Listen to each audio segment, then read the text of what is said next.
शहर में एक परिवार रहता था। परिवार में दादा दादी और मम्मी पापा के साथ 8 साल का हिमांशु और 7 साल की हिमानी भी रहते थे। दोनों को बाहर का खाना बहुत पसंद था, इसलिए वो पिज्जा बर्गर तो बहुत शौक से खाते थे, लेकिन हरी सब्जी और फलों को खाने से हमेशा मना कर देते थे। नहीं, हमें सब्जी और फल अच्छे नहीं लगते। हमें बस पिज्जा और बर्गर अच्छा लगता है।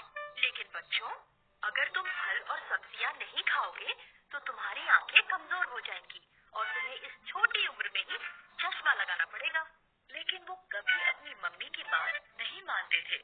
नहीं, हमें फल और सब्जियां अच्छी नहीं लगती। एक दिन मम्मी ने उन दोनों को अकेले में प्यार से समझाया। हरी सब्जियां और फल खाने से हमारी आंखें ठीक रहती हैं, और अगर तुम्हारी आंखें खराब हो गई तो तुम्हें चश्मा लगा कर रहना पड़ेगा। मम्मी के प्यार से समझाने पर हिमानी मम्मी की बात मान गई। ठीक है मम्मी, मैं आज से रोज हरी सब्जियां और फल खाऊंगी। लेकिन हिमांशु मम्मी की बात नहीं माना। नहीं मम्मी, पिज्जा बर्गर ही अच्छे लगते हैं, इसलिए मैं वही खाऊंगा। अब मम्मी ने हिमांशु को समझाना बंद कर दिया। ऐसे ही बहुत दिन बीत गए।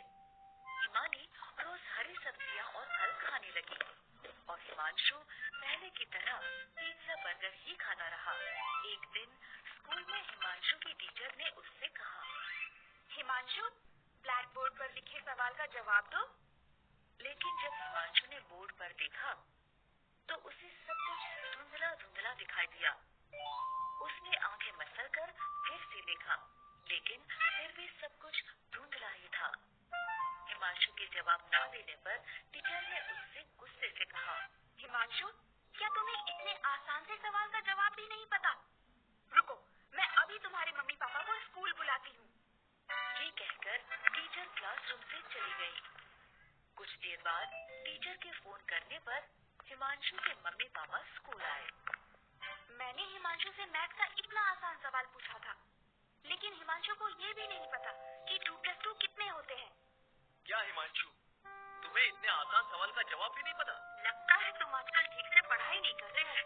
नहीं मम्मी, मुझे पता है 2+2 4 होते हैं। तो तुमने टीचर को आंसर क्यों नहीं बताया? वो इसलिए कि मुझे बोर्ड पर लिखा सवाल दिखाई नहीं दिया। मैंने तुम्हें कहा था ना, हरी सब्जियां और फल खाया करो। देखो अब तुम्हारी आंखें खराब हो गई। अगर हिमानी की तरह तुम भी मेरी बात मानते तो तुम्हारी आंखें भी ठीक रहती। सॉरी मम्मी, आज से मैं रोज हरी सब्जियां और फल खाऊंगा। हिमांशु को ऐसे रोता देख मम्मी समझ गई कि हिमांशु को अपनी गलती का एहसास हो गया है। उसने हिमांशु को चुप कराते हुए कहा, ठीक है हिमांशु, जो हो गया वो हो गया। लेकिन अब अगर तुम रोज हरी सब्जियां और फल खाओगे तो हो सकता है तुम्हारी आंखें फिर से ठीक हो जाएं। तब तक के लिए चलो मैं तुम्हें चश्मा लगवा देता हूँ। मम्मी पापा के ऐसा कहने पर हिमांशु ने रोना बंद कर दिया और पापा ने हिमांशु का नजर का चश्मा बनवा दिया। इस तरह हरी सब्जियां और फल खाने के कारण हिमानी की आंखें ठीक रही और हरी सब्जियां ना खाने के कारण हिमांशु को चश्मा लगाना पड़ा।